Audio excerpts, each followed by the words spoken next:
carioca, compositor, cantor, diretor musical e professor. É um dos fundadores e é integrante do grupo vocal Boca Livre. É também um dos mais atuantes criadores de trilha sonora do cinema brasileiro. Só no currículo são mais de 30 filmes e diversos prêmios nacionais e internacionais. A nossa entrevista de hoje é com Davi Tigel. Davi, qual foi o momento da sua vida que você decidiu seguir profissionalmente na música? Na verdade, essas coisas não são decisões, né, próprias. Aquela vida leva eu, é verdade. Então, eu sempre quis fazer música, porque eu sempre gostei de música. E realmente, por exemplo, minha mãe era pianista, então eu, desde neném, pequenininho, eu escutava música clássica com duos, trios, depois eu fui cantando, estudei numa escola judaica alguns anos da minha vida, e cantei todas aquelas músicas, muito mais do que a religião, ou do que a religiosidade, tinha a questão cultural. E, enfim, aí a coisa foi desenvolvendo para o colégio de aplicação, onde eu conheci os meus amigos Ricardo Vilas, Maurício Maestro, Zé Rodrigues e tal. E um belo dia a gente foi convidado pelo Edu Lobo a cantar no festival de 67, aquele famoso festival da TV Record. Mas você já estava no Momento 4. Tinha um Momento 4, mas era um começo, entendeu o que eu estou dizendo? Então, essa questão da profissionalização, como eu estou dizendo, ela vem do que você admite ser levado por essas situações. Que eu podia ter dito, porque eu fiz economia, por exemplo. Eu achei que eu também tinha jeito, não tem o menor jeito, mas eu achei que tinha. Então, eu poderia ter dito, não quero, eu vou ser economista, ou, entendeu o que eu estou dizendo? Ou vou ser outra.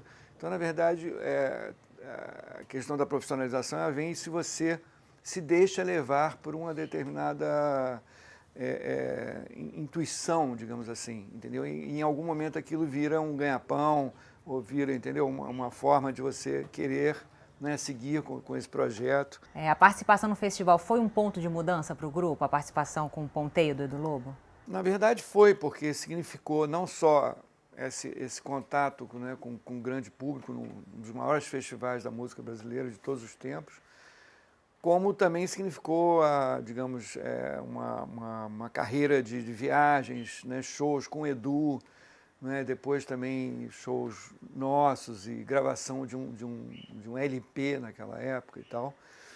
Mas logo depois o grupo se dissolveu, o grupo acabou, aquelas questões das manifestações políticas durante a repressão, né, a ditadura militar, enfim, foi muito difícil continuar com aquele período, foi um período bastante conturbado, né?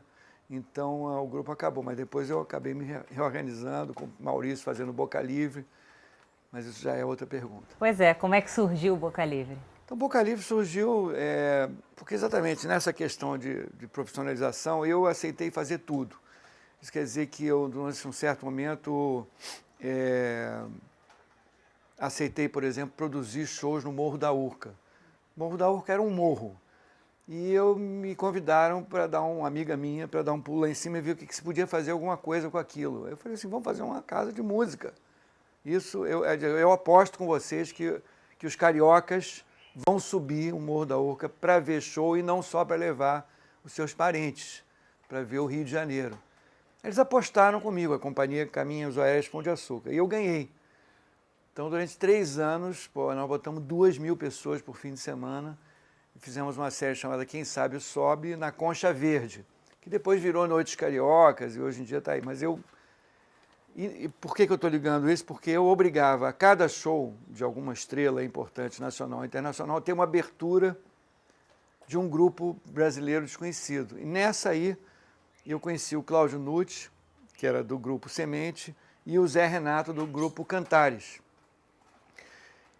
E eu e o Maurício olhamos um para o outro, que a gente estava sempre junto, porque o Maurício também participou como grupo, cantando lá nos shows da Concha Verde.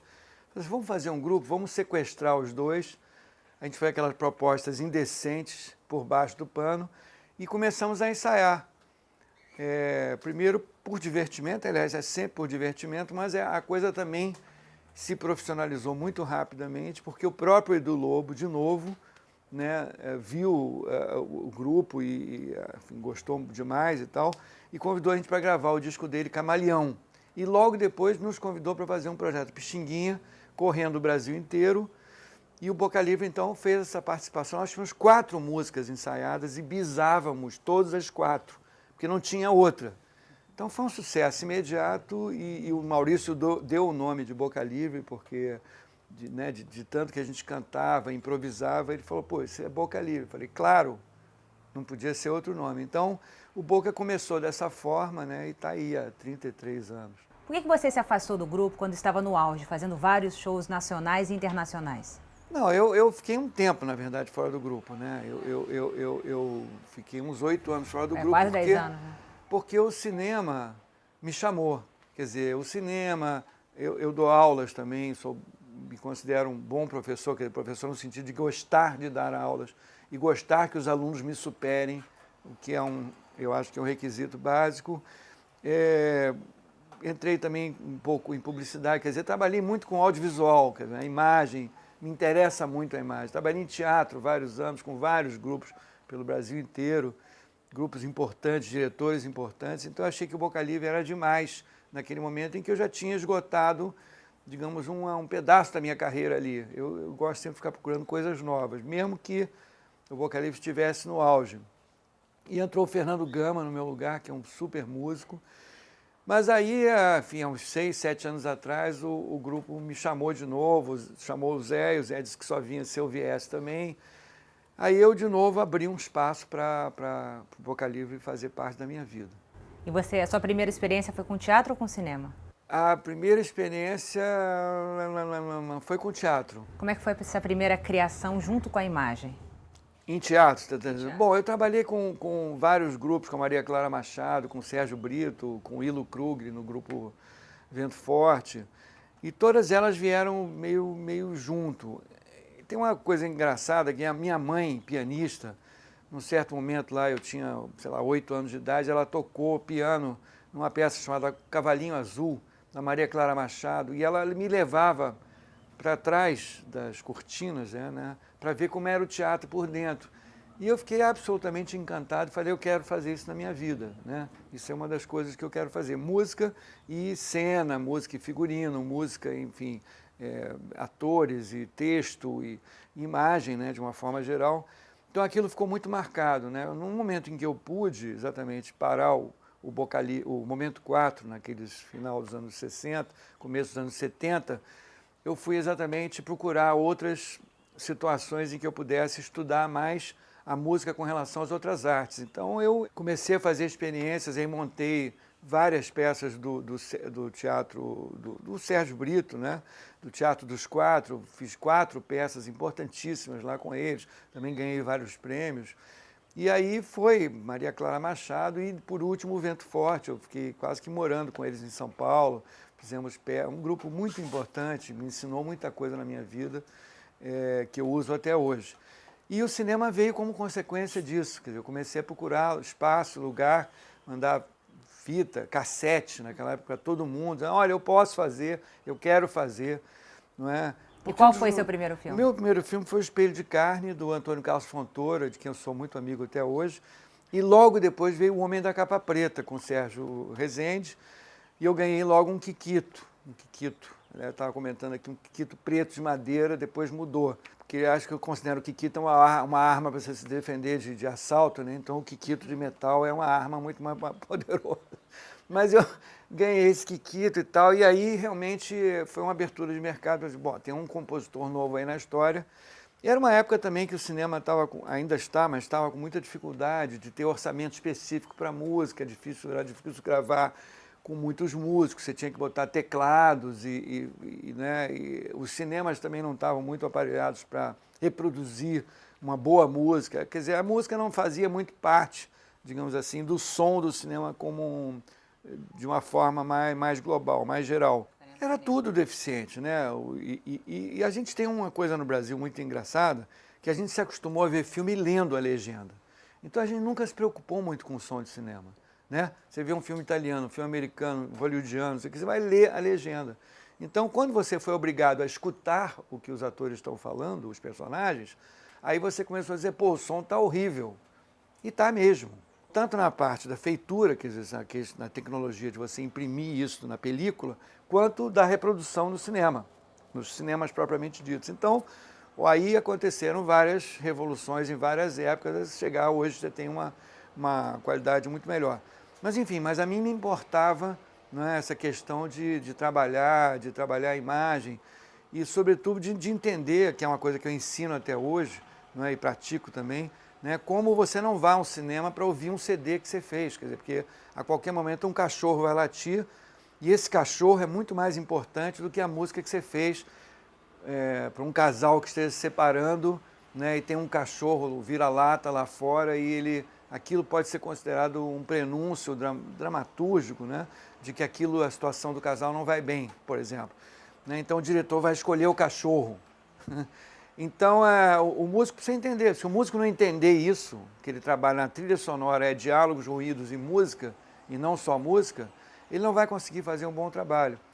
E esse negócio, como eu fui formado com essa coisa da minha mãe e de várias outras questões que também tem relação com teatro, com movimento, com figurino, quer dizer, a música ocupando um dos espaços, né, da questão geral do audiovisual, no caso, se você não entender isso, você não vai conseguir fazer um bom trabalho. E como eu entendi isso desde cedo, eu acho que os diretores apostaram no meu trabalho. Mas quando você fala na composição da trilha sonora, de música, logo vem à nossa cabeça som. Mas a música não é só som, música também é pausa. Como você trabalha isso? Como você trabalha essa composição no cinema? Eu trabalho de uma forma muito consciente, né? Porque um dos caras que eu mais gosto, que é o Gustavo Santaolalla, que ganhou Oscars com Babel, com Brokeback Mountain. Eu tive uma grande conversa com ele. Eu sempre procuro entrevistar compositores e estar com eles também para poder participar né? O Michel Legrand e outros caras importantes, o Gabriel Yared, enfim, caras que eu gosto muito. E a gente estava sempre conversando. E o Gustavo tem uma coisa bacana que ele fala o seguinte, que o silêncio no cinema, no som do cinema, ele não é deprimido, não é depressivo, ele é uma antecipação do próximo som. Então é um raciocínio muito interessante porque ele é ativo, ele não é reativo. Então, quer dizer, quando você para, quando você tem uma pausa, é a espera do próximo som. Né? Então, trabalhando dessa forma, você procura motivar o público, né? Que nem um roteiro, né? Um bom roteiro é você sonegar informações e ir dando ela aos poucos para o público fazer, digamos, na sua cabeça, o conteúdo geral da dramaturgia. Com som pode ser a mesma coisa, você vai sonegando de vez em quando algumas informações para acrescentar em suspense, ou seja, em expectativa do que vai acontecer.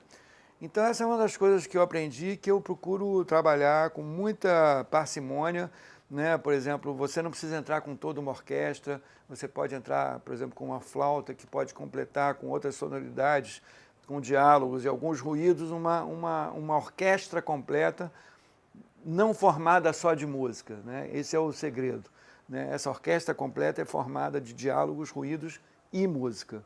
E como é que você trabalha junto com o diretor? Porque os diretores, geralmente, eles têm mais experiência e participação, por exemplo, no roteiro, na parte escrita, do que na parte musical, vamos dizer assim. Como é esse diálogo? Bom, eu tenho uma parte do meu curso lá de música para cinema chamado O Affair, diretor-compositor. Eu acho que é uma relação de amor e ódio. Porque, na verdade, se você consegue atingir aquilo que ele precisa, ele vai chorar na tua frente. Senão ele vai te odiar durante algum tempo até você fazer uma nova música para que esteja de acordo com a narrativa. Na verdade, ele está sempre... Ele pode não saber muito bem o que ele quer, mas ele definitivamente sabe o que ele não quer. Então, o diretor é, ao mesmo tempo, um limitador, mas, ao mesmo tempo, é também um incentivador, né? E há relações muito engraçadas com os diretores. Eu fiquei amigo de praticamente todos eles. Tem o diretor torturador. O Sérgio Rezende é um diretor torturador. Né? A gente fazendo um filme Quase Nada, ele me ligava de madrugada e eu não estava conseguindo descobrir a música, ele falava quase nada. Me acordava. E ele ia dormir, feliz da vida, e eu acordava e ficava sofrendo, pensando o que quer dizer quase nada numa tradução musical. Então, é bacana isso, porque o Sérgio é um cara interessadíssimo, não é, na música dos seus trabalhos, não é, e na sonoridade também. Então, ele quer que o compositor vá mais longe do que simplesmente duplicar, digamos assim, o que a cena está mostrando. Ele vai, né, ele quer saber o que psicologicamente poderia ser uma narrativa musical do personagem. Então, isso às vezes é contrário às imagens. Eu digo, é contrário só, uma imagem de guerra não precisa ser uma música de guerra. o personagem pode estar pensando que pena que os homens tenham que se matar. Então a música vai ser lenta. Num filme rápido de guerra, a música vai ser super lenta, porque na verdade ela não está se relacionando com as imagens externas, ela está se relacionando com uma crítica que o personagem, ou o sofrimento que o personagem pode estar tendo com relação à guerra. Então ele não tem que sincronizar, ele não tem que ter um andamento rápido, ele não tem que sincronizar espadas, cavalos caindo, ou gente caindo de viaduto. Ela não tem que ser um som a mais, ela é um som mais audível porque ela é uma crítica ao que está acontecendo. Isso dá uma terceira dimensão ao cinema através da música, né? Então esse tipo de ensinamento, e que em muitos casos pode ser desenvolvido também pelo diretor, é muito interessante. E quem define, por exemplo, se o filme terá uma música, se terão várias músicas, se cada personagem vai ter uma música específica? Como é essa definição? Bom, essa é exatamente uma das grandes colaborações entre o músico, né, o compositor e o diretor, porque o diretor, em princípio, ele te mostra o filme até um pouco maior, para você ter mais possibilidades da música ajudar a cortar, digamos assim, o resto do filme, a montar, mas, na verdade, ele te mostra o filme e te mostra, digamos, o que a gente chama de cue sheet, né, a folha de cortes musicais, a folha de entradas. Então, você pode ter 50 entradas num longa-metragem, não é? Então, por exemplo, 50, 60, 45, que são os lugares onde ele acha que a música pode ajudar o filme.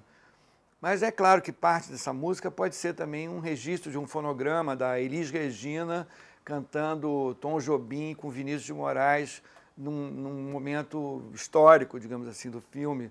Ou seja, não é só a música composta originalmente, é toda a música do filme, incluindo, né, compositores ou rearranjos de músicas conhecidas e a sua tradução também, a sua música original. Mas geralmente é o diretor que define, e ao músico cabe exatamente explicitar para o diretor o que vai acontecer dentro de cada pedaço musical. Ele, digamos, decide, o diretor, quantos e aonde ele gostaria de ter música, e às vezes o compositor ajuda o diretor dizendo que tipo de música, né, e que pedaços que vão definir o quê. Se a música é de personagem, se a música é de situação, de ação, enfim, é um diálogo constante. Em que fase do filme você geralmente entra? No roteiro, ou você assiste as gravações, ou só na montagem? 90% dos casos o músico é chamado no final, quando a imagem está sendo montada. A não ser que exista uma música que a gente chama de diegética, que fala da diegese, ou seja, do conteúdo da imagem. Então uma música diegética é uma música que se canta, que o cara escuta um rádio e canta junto com o rádio, que tem um coral, que tem alguma coisa que esteja acontecendo em cena ao ser filmado. Então essa é uma música que não é incidental, que é colocada depois da filmagem, que só o público escuta, não é? Mas é uma música que os personagens também escutam e tem reação, além do público escutar, né, um cara assoviando, alguém botando um disco, né, etc, etc. Então, quando acontece esse tipo de música, o diretor musical é chamado a ir ao set de filmagem para ajudar a dirigir, se algum personagem vai cantar, se o labial está bacana, se ele vai dublar, etc, etc. Senão, o compositor é chamado quando está tudo filmado, está tudo sendo montado. Então ele vai ao final. Ele assiste o primeiro corte. E aí ele assiste o primeiro corte, e aí as cenas vão ficando segundadas, e, quer dizer, com começo, meio e fim, e aí ele vai compor uma música daquele tamanho, daquele pedaço, né? Ou uma canção que seja também para aquele tamanho, com um significado de dramaturgia que atenda aqueles personagens e aquelas situações. Como o gênero do filme influencia na música? Por exemplo, um filme de comédia tem uma música específica para comédia? Como não cair no clichê? Pois é, o nosso trabalho todo, na verdade, eu acho que para um cinema considerado um cinema criativo, né, é exatamente não cair no clichê, ou pelo menos saber quando você está caindo no clichê e como você fugir dele. Então, você procurar não apequenar o uso de instrumentos, por exemplo, a harpa não tem que ser mistério sempre, flauta não tem que ser criança, sax não tem que ser sensual, entendeu? Trompas não tem que ser caça e aventura, não é? Não é só isso, quer dizer, não tem que ser somente isso. Você pode ampliar, mas é claro que você pode usar um clarinete tocando desafinado, por exemplo, se você quer dar um tom de comédia. Eu usei muito isso no Homem Nu, por exemplo, um filme que eu fiz com Carvana, que até abusa de certos clichês, por exemplo, brincadeira com certos personagens. Eu fiz meio um Robocop para um personagem que chegava ali para caçar o cara que estava se fazendo de homem nu, um roteiro bastante inteligente. Mas, enfim, acontece de certos momentos você ter que participar da comédia ou fazer uma música acelerada, por exemplo, né? Mais do que o normal, usando um chorinho, por exemplo. Né? Mas o que eu acho é que tudo isso dentro da visão de uma construção musical e não de um clichê, né? Que seria você usar, por exemplo, um pizzicato, né? Do violino, plum, plum, plum, para imitar a chuva. Né? E isso eu acho que é uma sonoplastia. Então, muitas vezes a música ela cai em sonoplastia. Eu acho que tudo bem, pode ser comédia, mas é tratar o público como um imbecil. Eu acho que nem nas comédias você precisa tratar o público como se fosse de baixo nível. E a mesma coisa acontece com as canções. As canções criativas que são colocadas, né, usadas no cinema, não precisam nem ser canções que já são muito conhecidas, então o público já vai saber que aquilo é uma canção de amor. Remete a uma época também, né? Por exemplo, mas podem ser canções compostas para o filme e cuja letra pode ser algum achado poético que não precisa duplicar o que você acabou de ver. Você, olha como eu estou apaixonada por você. Nunca vou esquecer de um filme, que eu dou uma das minhas aulas sobre isso, que é O Bicho de Sete Cabeças, um filme lindésimo, da Laís Bodansky, né? E com música do Arnaldo Antunes, tem uma cena muito interessante sobre um jovem que fuma maconha, não sei o quê, e o pai imprensa esse cara e até coloca ele num manicômio, e ele vai piorando, obviamente, vai tendo contato com pessoas que não têm nada a ver, e num certo momento que ele consegue sair dali um dia e tal, ele conhece uma menina numa festa, então tem um jantar e tal, eles começam a se olhar e se apaixonam. Então a música, em vez de falar sobre isso, como eu quero alguma coisa com você, não sei o quê, ele usa o olhar e constrói poeticamente, né, uma coisa importante, assim, o seu olhar melhora o meu.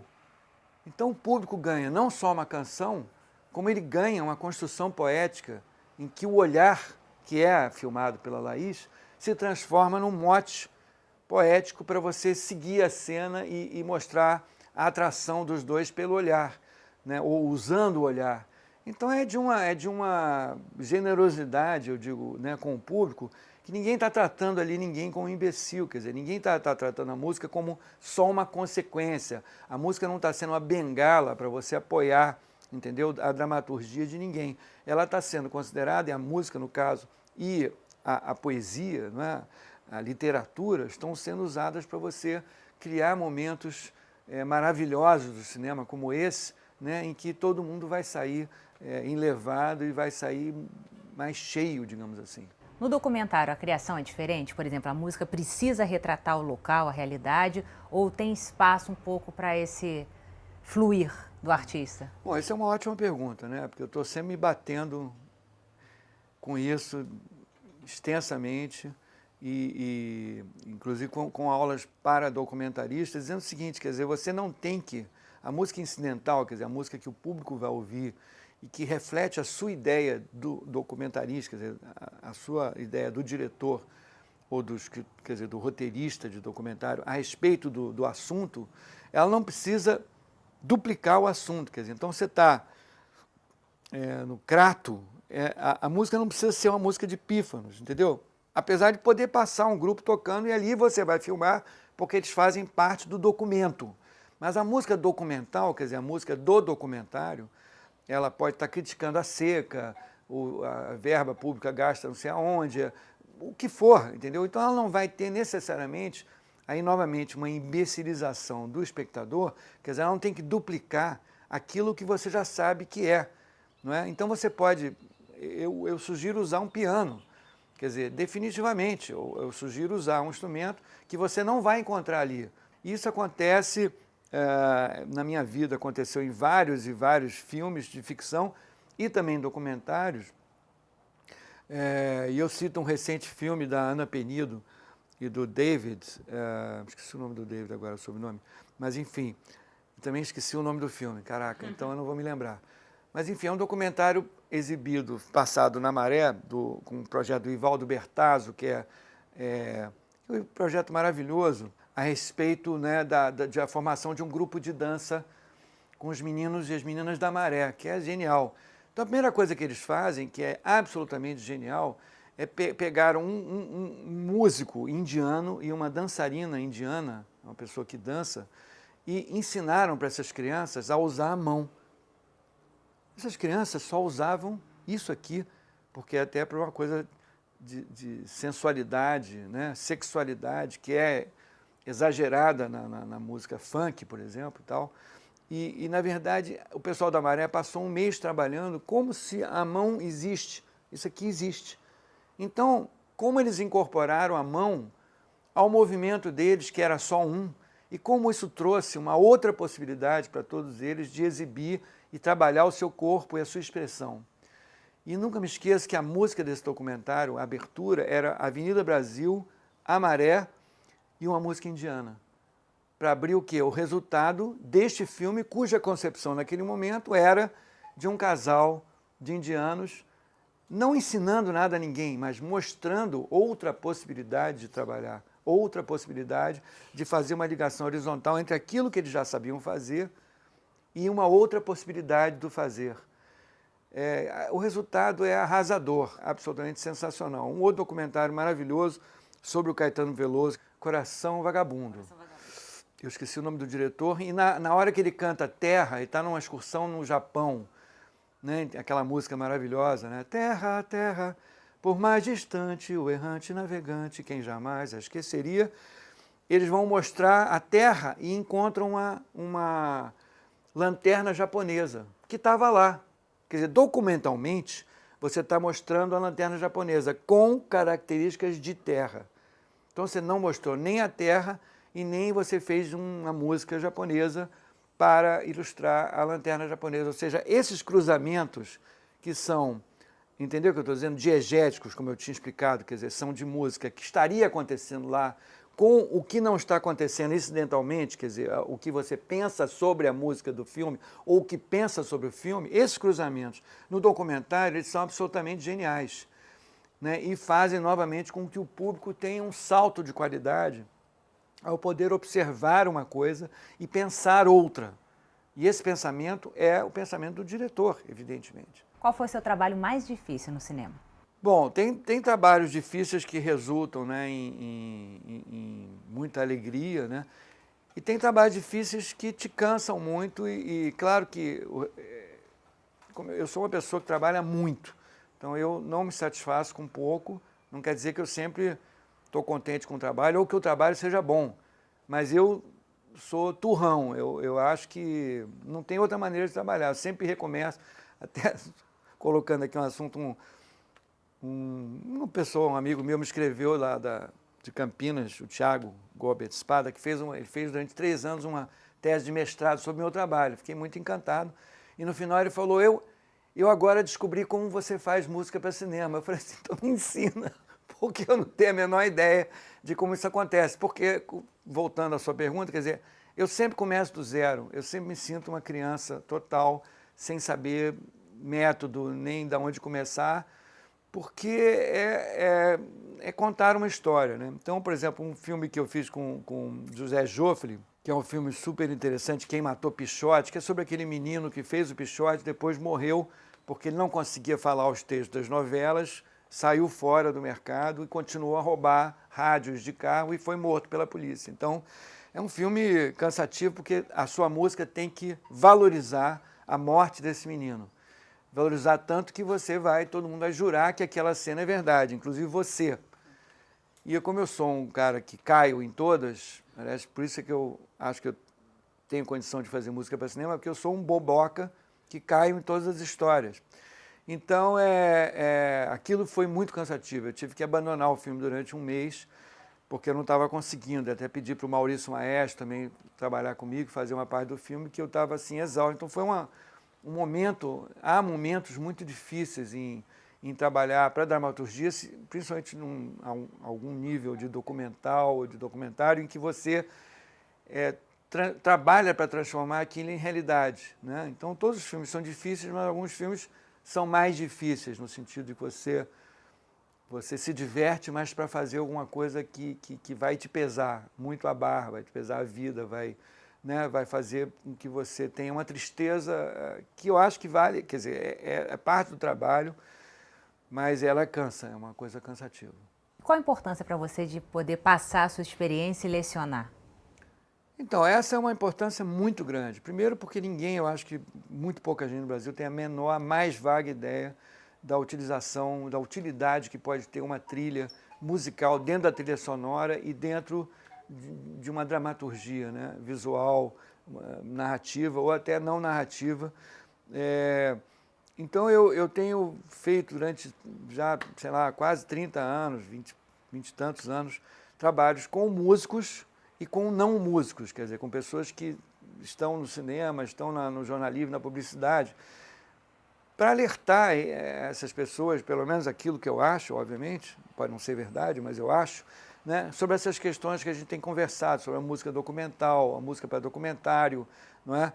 Como se usar a canção no cinema, não é? A questão da diferença entre as imagens e o que pode estar pensando o personagem, então, né, criando uma terceira dimensão, e uma série de questões, e que eu estou terminando uma tese exatamente de mestrado chamado, né, A Música no Espírito do Filme, e que fala sobre as interfaces musicais, ou seja, fala sobre as várias modalidades que a música tem de se interrelacionar com a imagem, principalmente a imagem narrativa, que é o que eu gosto de estudar, quer dizer, contar histórias, né? Então, através disso eu posso ajudar, eu acho que os alunos músicos e não músicos também, a compreenderem melhor esse papel da música, inclusive do ponto de vista de direito autoral, quer dizer, de estudos sobre, né, como dirigir um músico, né, um músico às vezes que não quer ser dirigido, então como fazer um músico entender que o diretor é o grande guia espiritual para ele entender a dramaturgia para a qual ele está trabalhando, não é? E coisas desse tipo que eu tenho realmente desenvolvido no Brasil, fora do Brasil também. Eu tive recentemente uma experiência maravilhosa no Senegal, em Dakar, onde eu tive que me reunir com diretores e músicos e roteiristas senegaleses, que a experiência deles era simplesmente pegar uma música, que era um fonograma todo prontinho, e colocar num filme. E daí que foi muito difícil explicar a eles que uma flautinha tirada dessa música podia se completar um diálogo e podia se completar um ruído, e ali está uma trilha pronta, porque eles não entendem que a flauta, isoladamente, seja música. Quer dizer, a música tem uma espécie de uma celebração que é conjunto. Aliás, é conjunta com a dança, conjunta com a pintura, conjunta, não é, com a indumentária, com o figurino e tudo mais. Então, é uma coisa tribal que vem como se fossem nossos índios também, né, que integram a cultura completa e complexa, o que é muito bom, mas o cinema ele vai completar isso depois, quer dizer, depois, quando estiver pronto, você vai reviver um ritual também, uma celebração de um drama, entendeu? Ou uma tragédia, uma comédia, o que for, mas isso é montado. Então, a arte da montagem é muito complicada para o Senegal, para as pessoas que já trabalham. Vem montado, que já né? vem montado.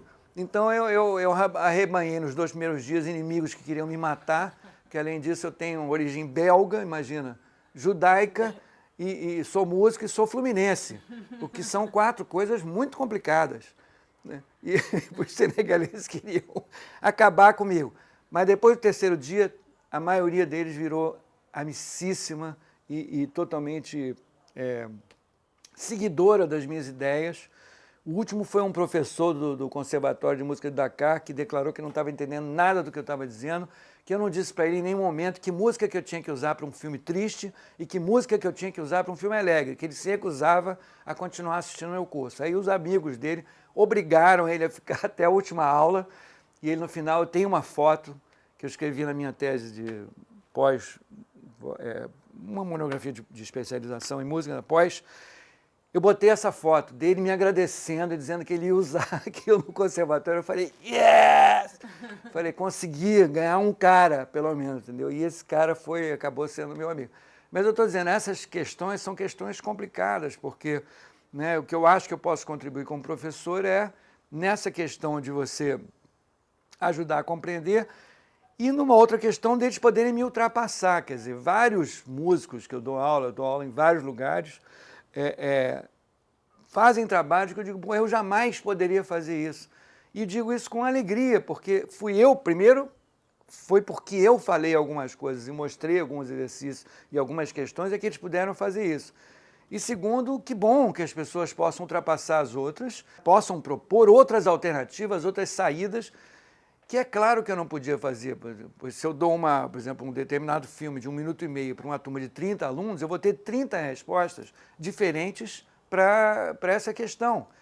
E muitas delas serão melhores do que as que eu jamais imaginei. Então eu bato palmas, quer dizer, e é bacana porque todo mundo se sente muito agraciado.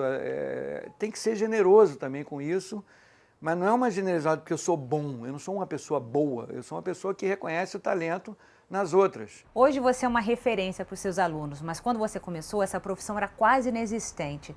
Quais eram as suas referências? Bom, na verdade as referências acabam sendo um pouco de livro também, né? Alguma literatura. Eu tenho muita literatura, porque eu sempre me interessei muito sobre o assunto, mas do ponto de vista de composição, tem um cara que é o Bernard Herrmann, que é o compositor do Hitchcock, do Psicose, do Um Corpo que Cai, Vértigo e outros filmes, né? Que sempre me chamou muita atenção, exatamente porque eu acho que a melhor música que se faz para cinema é aquela cuja narrativa é psicológica, ou seja, cuja narrativa ela não se prende às imagens externas. Ela é contra isso, ela tem um contraponto, ela consegue ir mais além, estabelecer uma outra dimensão. E esse cara é um cara, não é, que faz isso de uma forma muito incrível. E referências, obviamente, eu tenho, né, tem alguns caras que sempre compuseram junto, quer dizer, na mesma época do que eu e junto comigo, como, sei lá, o Wagner Tiso, John Nash também, que uma época também compôs. Tem uns caras que são importantes, né, dentro do Brasil, mas que nunca foram... Tavinho Moura também fez muita coisa bacana, mas nunca foram muito incensados, até porque isso não era muito comum, né? Tem o Remo Zay, que tem uma história maravilhosa, né? Tem o Maestro Inhata ali, quer dizer, que fizeram, né, grandes trabalhos em filmes brasileiros, fora os grandes compositores de canções, né, espetaculares que fizeram parte de filmes da Atlântida né, outros filmes que foram também e tiveram uma enorme afluência de público também e tornaram o cinema brasileiro tão interessante. A forma pela qual Glauber usava a música no cinema também é extremamente interessante, quer dizer, a questão da música como ruído, né? Quer dizer, no meio de ruídos, a música é mais um ruído, a forma como o Godard, né, o diretor, também usa no cinema. Ele corta a música no meio porque ele acha que ele não tem um respeito excessivo à música. Eu acho que, aliás, não se deve ter um respeito excessivo à música se você está trabalhando num audiovisual. O respeito excessivo é a história que você está contando. Não é? Então eu nunca fico magoado se o cara corta a música, ou se, né, eu posso argumentar algumas questões, mas eu acho que eles acabam tendo razão em relação aos diretores, principalmente, né, ao que eles querem fazer. Então, essas referências são referências de todo sempre. Apenas eu não tive digamos, uma escola, né, que pudesse me ensinar muito bem o que fazer, né, com relação Foi aprendendo na prática. Foi aprendendo na prática e me juntando a pessoas que eu achei que poderiam me encher de musicalidade e também de dramaturgia, que são as duas pontas que eu acho fundamentais. E como você vê o mercado hoje em dia? O mercado hoje, ele continua cheio de pessoas brilhantes, quer dizer, brasileiras e não brasileiras, né? Tem muito mais gente hoje fazendo, tem uma turma boa também em São Paulo, que tem feito coisas bastante interessantes de cinema, de música, mas eu acho que estamos vivendo um problema com relação à questão do uso excessivo de canções, que é um modelo, digamos, televisivo novelesco, ou seja, não é? São as narrativas vindas no qual digamos, o externo se apropria muito do interno e te faz, como eu te falei, a música parecer muleta para você sentir A, B ou C sentimento. E a canção já vem dizendo isso, já é comprada, não é? Então eu sinto no ar uma desvalorização, digamos, da trilha sonora, da trilha musical original, principalmente no Brasil, né? E pouca ousadia do ponto de vista sonoro, né? De criação de momentos sonoros desrespeitando, digamos, o que há fora do mundo do cinema, em contradição ao mundo narrativo, que é o mundo do filme, que esse você pode fazer o que você quiser, que o público vai estar com você. Então eu sinto muito por isso, mas acho que é que nem música que você escuta no rádio, na televisão, etc. Os produtores musicais, os compositores continuam fazendo música da melhor qualidade, apenas ela não toca, e é uma pena. Se tivesse que escolher alguma música para te definir, qual seria? Eu escolheria aquela música do chuveiro, do Psicose, aquela... Mas não por ela agressiva, não, pela genialidade, né, que ela contém de apontar o culpado, que é um emparedador de pássaros, e a música é quase que um pássaro, então ela é tão genial, ela é tão cheia de conteúdo, que eu definiria essa música com um som que me agrada muito pelo conteúdo. Muito obrigada, obrigado a Vi. você, Foi um prazer. Prazer foi meu.